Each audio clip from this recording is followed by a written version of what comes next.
It's your boy, Kenny T, Kilo Tango Aviation. If you're watching, you're probably trying to figure out if you want to be a pilot, but not just any pilot. The pilots that make all the big money, flying all over the world, living the life of luxury, counting your money, travel, living it up. I mean, who wouldn't want to do this? That's the industry I want to be in.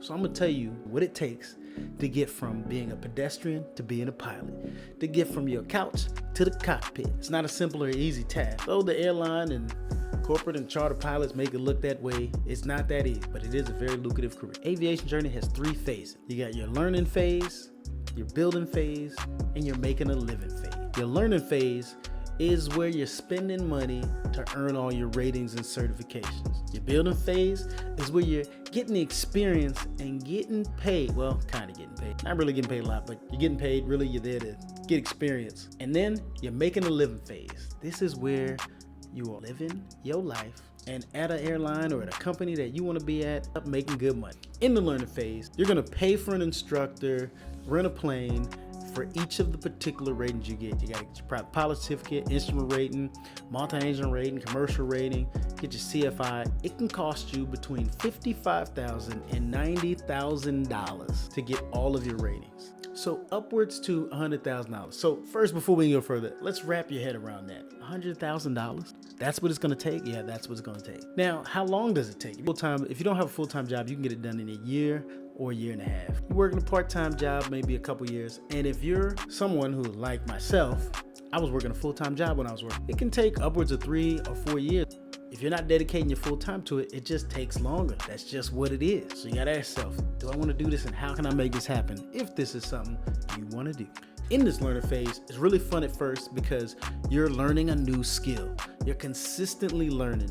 And it's the point where you start asking yourself, do I really want to do this for a living? Now, granted, when you're learning, that's not how your living is going to be, but still, you got to ask yourself this before you start spending too much money. It'll be really motivating as you get through a lot of your milestones and accomplishments, getting to your solo, earning your private pilot certificate. All of these things really help motivate you to get to the next point. Through this phase, you're also going to be building a network of other pilots. You're going to make new friends. You will be busy. You kind of got to be a little bit obsessed and really focused and tuned in, dialed in to getting these ratings done. People around you may not understand, but it's what you got to do if this is what you want to do. And to give a little perspective on how difficult it is, I wouldn't even call it difficult. It's just a lot of people are drawn to aviation and have been in the last few years because of the fact that there's a lot of money to be made in aviation.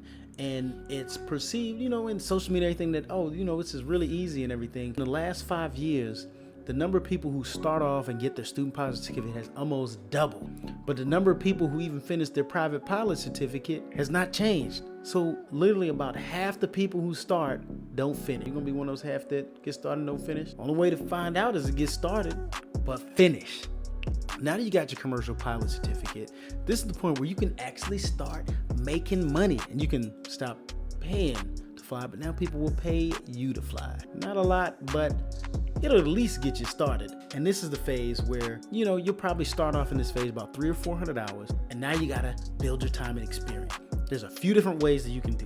You can be a flight instructor, there's a CFI. You can do survey work, flying jumpers, banner towing, a lot of, these low time things. But yeah, you can legally get a job flying jets, but it's not likely. And if you're an outlier, good for you. But for the rest of us, we got to get our experience up before somebody's gonna give us a jet job. Now the goal here is to get to 1,000 or 1,500 hours. We'll use 1,500 because that's normally what people need to get their ATP, which is Landline Transport Pilot Certificate. As a CFI, you'll be teaching new students to fly. So you'll help them earn the ratings. It's a lot of hours. You'll be really busy. You can earn between 50 and 100 hours per month. And teaching people to fly is a lot of fun. It's rewarding, but students are going to try to kill you every day. You got to work hard. It can get you burnt out, but it'll get you to your goal quickly. It's not for everyone, and everybody doesn't want to become an instructor, and everybody shouldn't be an instructor. But I did. I enjoyed being an instructor, and it's something that I encourage people to do, even if that's not what they plan to do to build all their time. Getting the rating is extremely helpful for understanding how to teach, how to learn, and just becoming a better pilot, in my opinion. You can do survey work.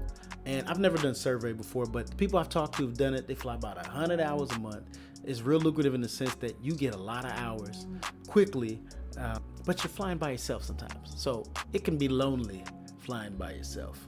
But at the end of the day, this phase is to get you the time, get you the hours, and keep moving. You can fly jumpers, skydivers, and that seems to be a lot of fun.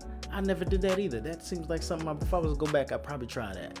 But you get hours based on what the season is, and you get to do some really good flying. You might even get to do some jumping too. And ultimately during this phase, whether you're doing one of the ways to build time or doing all of the different ways to build time, the idea is to get the time as quickly as possible. It can take you up to a year, 2 years to get to the 1,500 or 1,000 hours. And that's based on whatever other commitments you got, if you're working another job, full-time, whatever it is that you got, how often you fly, whatever excuses you make, and how you let other things get in the way of getting your time. The more you fly, the quicker you get done with this stage and get to move to the next stage. And the next stage is your jet job. Now that you're close to your ATP minimums of 1,500, you finally get a job to get that dream job flying that wide body international airplane or that Gulfstream 650. Not really. You got to start off a little bit on the bottom of this stage, but the reality is you'll be at your entry-level jet job. Now, think about that part, your entry-level jet job. So your entry-level jet jobs are your regional carriers, and the regional airlines now are giving people bonuses. They're paying big bonuses, big money, and it's a good way to build your time or build your jet time to get you to a major airline or to get there and stay. Same thing with like some of the low-cost carriers, Frontier, Spirit, JetBlue. They're taking people at ATP minimum 1,500. So you can get on with them, earn a great amount of money, and still early on in your career. Part 135, charter or even corporate, flying private jets is another option. That's the route I went. I wanted to, although my ultimate goal was to get on with a legacy carrier, I wanted to try my hand at flying charter, flying private jets, and see what that lifestyle's like, because it was pretty fun. And with any of those entry-level jet jobs, you're gonna be starting off making 100-something a year, especially right now with the way the industry is.